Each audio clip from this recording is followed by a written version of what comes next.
राधे राधे दोस्तों, आप सुन रहे हैं अनसुलझे रहस्य, डायरी ऑफ डेथ। कितनी मुसीबतों के बाद स्वाति और उमा अपनी दुनिया में वापस लौट आईं, लेकिन उनके आते ही उनकी तीनों सहेलियां जमीन पर बेहोश होकर गिर पड़ी, क्योंकि जिस द्वार से वो वापस अपनी दुनिया में आई थी उस द्वार को खोले रखने के लिए उन तीनों ने अपनी सारी ऊर्जा लगा दी। बाबा ने स्वाति से कहा, बिटिया आप इस घेरे में बैठ जाओ। दूसरी दुनिया से आप काफ़ी समय बाद आई हो, इसलिए तुम्हारे अंदर भी बुराई का कुछ अंश एकत्र हो चुका है, जिसे समाप्त करना ज़रूरी है। स्वाति बाबा की तरफ देखने लगी।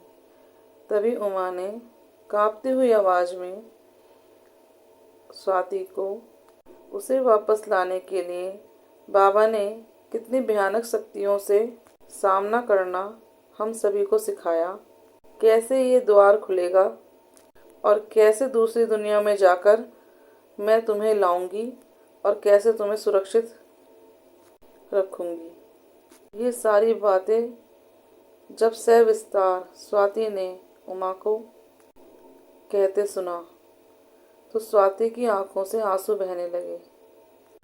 तभी बाबा बोले, बिटिया रो मत, तुम मेरी बेटी जैसी हो। अब तुम इस घेरे में बैठ जाओ। अगर ज़्यादा देर हुई तो आपकी बुराई जो आपके अंदर है वो अपना घर बड़ा करने लगेगी। ये सुनकर स्वाति तुरंत घेरे में बैठ गई।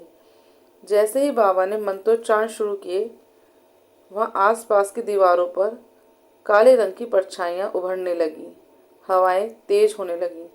स्वाति चीखना चाहती थी, लेकिन उसकी आवाज़ गले में ही अटक गई।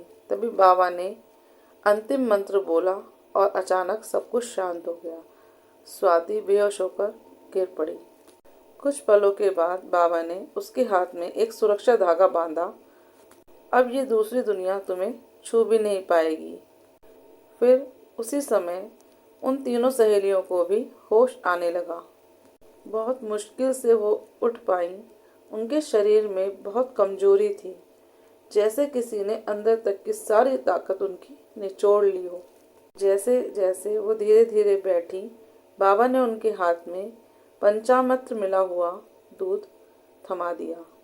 जैसे ही उन्होंने ये दूध पिया, उनकी आंखों में फिर से पहले वाली ऊर्जा लौट आई। शरीर में एकदम अपार ऊर्जा दौड़ने लगी। बाबा बोले, बिटिया सुबह हो चुकी है, अब तुम सब सुरक्षित हो, घर जाओ। लड़कियों ने विनम्रता से बाबा से निवेदन किया, बाबा आप भी हमारे साथ चलिए, आपने भी हमारे साथ बहुत मेहनत की है। हम सब आपको अपने माता पिता से मिलवाना चाहती हैं। बाबा हल्की सी मुस्कान के साथ बोले, मैं फिर कभी आऊँगा, अभी मुझे अपनी पूजा अर्चना करनी है। ये सुनकर सभी लड़कियों ने बाबा को प्रणाम किया और बाहर निकल गईं। सबसे पहले वे सब स्वाति के घर पहुंची। जैसे ही दरवाजा खुला, स्वाति को देखकर उसके माता पिता की तो सांसें रुक गईं। जिस बेटी का वो अंतिम संस्कार कर चुके थे, वही सामने जिंदा खड़ी थी। माँ जोर से चीख पड़ी, स्वाति, और देखकर उसको सीने से लगा लिया। घर में रोने और मंत्रमुग्ध सन्नाटे की आवाजें गूंज रही थीं। फिर सारी सहेलियों ने मिलकर स्वाति के माता पिता को सारी कहानी सुनाई। दूसरी दुनिया, उसका द्वार खोलना, अनुष्ठान, बाबा, सब कह सुनाया। स्वाति के माता पिता एकदम सन्न रह गए। ऐसा भी होता है? उनकी आवाज़ कांप रही थी। माँ बोली, बिटिया तुम सबको थोड़ा सतर्क रहना चाहिए था, और अगर आपको कोई समस्या थी तो तुम हमें भी बता सकते थे। इस पर सभी सहेलियां बोली, हम कैसे आपको बताते, आप हम पर विश्वास नहीं करते इन सब बातों को सुनकर, और हमें अपनी सहेली को वापस भी लाना था। क्या आप हमें ये सब करने देते? ये सुनकर स्वाति की माँ की आंखों में खुशी के आंसू उमड़ आए। स्वाति की माँ ने सबके लिए बहुत ही स्वादिष्ट नाश्ता बनाया। बहुत दिनों के बाद सभी ने भर पेट खाया, लेकिन इतना खौफनाक किस्सा सुनने के बाद कहीं ना कहीं सबके मन में डर अभी भी बना हुआ था। बातों ही बातों में सबने तय किया कि हमें उन बाबा का जाकर धन्यवाद करना चाहिए जिन्होंने हमारी बेटी हमें लौटाई। अगर वो मदद नहीं करते तो हम अपनी बेटी को कैसे पाते। सबने मिलकर शाम को मंदिर जाने का प्रोग्राम बनाया। सबके माता पिता मिलकर और सारी लड़कियां मिलकर शाम को मंदिर जाकर बाबा का धन्यवाद करेंगी। सब लड़कियां अपने अपने घर पहुंची और अपने अपने माता पिता को सारी किस्सा कहानी सब सुनाई। उन सभी के माता पिता भी बहुत हैरान और परेशान हुए, लेकिन खुशी इस बात की थी कि स्वाति सही सलामत वापस आ गई और उन्होंने भी इस बात को रजामंदी दी कि वो भी शाम को बाबा को धन्यवाद कहने चलेंगे। मंदिर पहुंचने पर सबने बजरंग बाबा को बहुत ढूंढा, लेकिन कोई नहीं मिला। पूछताछ करने के बाद भी यही जवाब मिला, इस नाम का कोई बाबा यहाँ नहीं रहता। सभी हैरान और परेशान थे कि ऐसा कैसे हो सकता है।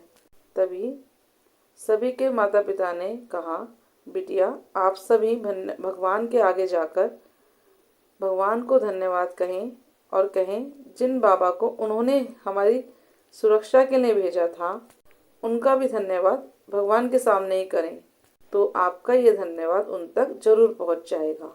लेकिन जैसे ही वो हनुमान जी की प्रतिमा के सामने पहुंचे, लड़कियां एक साथ चौंक गईं। हनुमान जी की मूर्ति के पास नीचे ही बजरंग बाबा बैठे थे और लड़कियों को देखकर मुस्कुरा रहे थे। लड़कियां बोली, बाबा आप यहाँ थे और हम आपको सारे मंदिर में ढूंढ रहे हैं। वो सभी मुस्कुराईं और बाबा से बातचीत करने लगी। बोली, ये हमारे माता पिता हैं। बाबा ने सभी की तरफ देखा और आशीर्वाद दिया।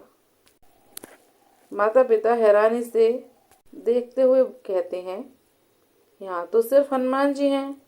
लड़कियां बोली, नहीं नहीं, उनके पास बैठे हैं। लेकिन माता पिता को कुछ भी नहीं दिखाई दे रहा था। तभी वो समझ गए और स्वाति के माता पिता की तो गला रुंध गया, आवाज़ भारी हो गई और आंखों से आंसू बह निकले और वो बोले, बिटिया तुम्हारी रक्षा किसी इंसान ने नहीं की, स्वयं बजरंगबली ने की है।